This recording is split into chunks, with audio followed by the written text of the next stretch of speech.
स्वतंत्र वीर सावरकर के विरोधियों को भारतीय जनता पार्टी के विधायक सुनील राणे देंगे मुंहतोड़ जवाब। तो भारतीय जनता पार्टी महाराष्ट्र प्रदेश के हमारे सम्माननीय अध्यक्ष श्री चंद्रशेखर बावनकुळे और हमारे महाराष्ट्र के लोकप्रिय मुख्यमंत्री सम्माननीय एकनाथ जी शिंदे और उप मुख्यमंत्री सम्माननीय श्री देवेंद्र जी फडणवीस, इन्होंने पिछले 2 दिन पहले जब प्रेस कॉन्फ्रेंस की थी तब उन्होंने ये कह दिया था कि आने वाले समय में सावरकर जी का अपमान लगातार करने वाले राहुल गांधी, इनके खिलाफ निषेध के कार्यक्रम होंगे और उसके साथ साथ स्वतंत्र वीर सावरकर के उपलब्धियों को, जिन्होंने अपने देश के स्वतंत्रता संग्राम में स्वातंत्र्य वीरों को प्रेरणा देने का काम किया, ऐसे गौरवशाली इतिहास रचने वाले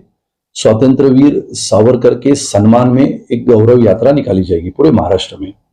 और वो गौरव यात्रा महाराष्ट्र, मुंबई, अलग अलग जिलाओं में, अलग अलग मंडलों में होगी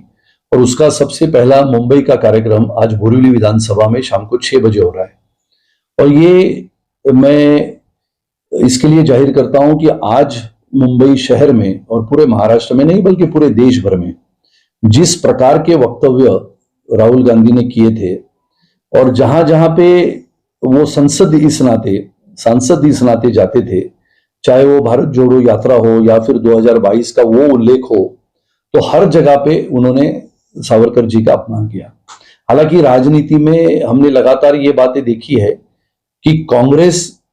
सावरकर जी का अपमान लगातार करती रहती है, न बल्कि आज लेकिन पुराने इतिहास के पन्नों में भी लिखा गया है। और इसके लिए सावरकर ये ऐसे व्यक्तिमत्व थे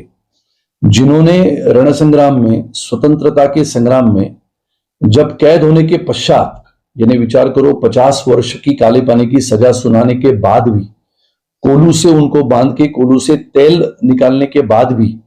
ऐसे समय में जहां पर 50 वर्ष की काले पानी की सजा सुनाने के बाद बड़े बड़े लोगों के पसीने छूट जाते थे, ऐसे समय में 50 वर्ष की सजा होने के पश्चात अंडमान के वो सेल्युलर जेल में जाना, 1910-1911 में जब बंदी बना के वहां पर भेजना, ये सब चीजों को देखते हुए उन्होंने वहां पर अपने जीवन कैसे बिताया, ये सब देखते हुए इतनी अनन्वित अत्याचार होने के बाद भी देश प्रेम, देशनिष्ठा, साहस, त्याग, इसके लिए अपरंपार व्यक्तित्व के धनी स्वतंत्र वीर सावरकर के खिलाफ लगातार अपमान करने वाले राहुल गांधी के खिलाफ ये निषेध का कार्यक्रम है। और इसके साथ साथ वो तो लगातार अपमान करते रहे, लेकिन भारतीय जनता पार्टी लगातार उनके खिलाफ उनके बयान को खारिज करती रही। और यह समय ऐसा आया है कि जब उनका खुद का सदस्यत्व समाप्त हुआ है, संसद का सदस्यत्व समाप्त होने के पश्चात भी सावरकर जी के ऊपर यह कहना कि मेरा नाम सावरकर नहीं है, मैं माफी नहीं मांगूंगा, तो मेरा ये कहना है कि यह समय ऐसा है कि एक बाजू में आधुनिकता की ओर जाने वाला भारत इतिहास के पन्नों में अपने तेजस्वी प्रतिमा को बरकरार रखते हुए स्वतंत्रता संग्राम के सेनानी ऐसे स्वतंत्र वीर सावरकर, और ऐसे परिस्थितियों में अपने वाणी को लगाम न देने वाले पूर्व सांसद राहुल गांधी, ऐसे समय में यह भारत देखना चाहता है कि स्वतंत्र वीर सावरकर के कर्तृत्व क्या थे, उनके गुण क्या थे,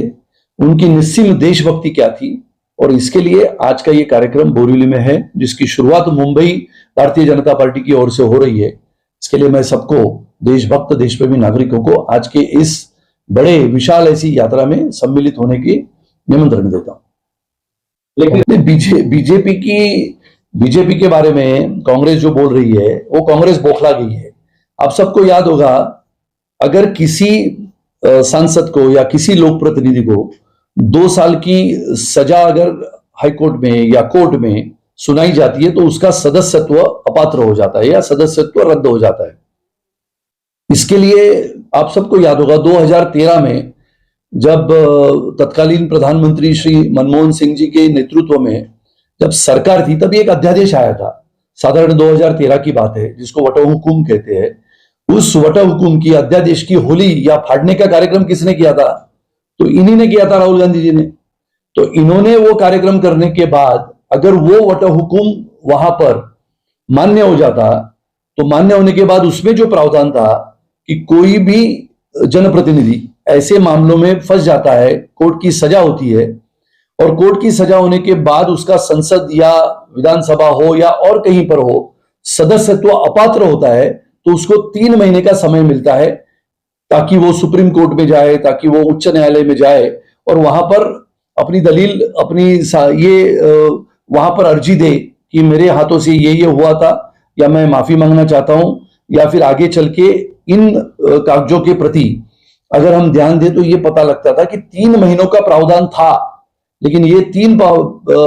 महीनों का प्रावधान रद्द करने का काम भी इसी समय हुआ था जब इनकी सरकार थी। तो इसके लिए भारतीय जनता पार्टी की तानाशाही वगैरह की जो बात है वो सब झूठी है। भारतीय जनता पार्टी सच्चा देशभक्त नागरिकों की पार्टी है और मैं मानता हूं कि पिछले 9 साल के कार्यकाल में ये देश निश्चित रूप से बलशाली, सामर्थ्यशाली हुआ है। संजय राउत ने कहा है सावरकर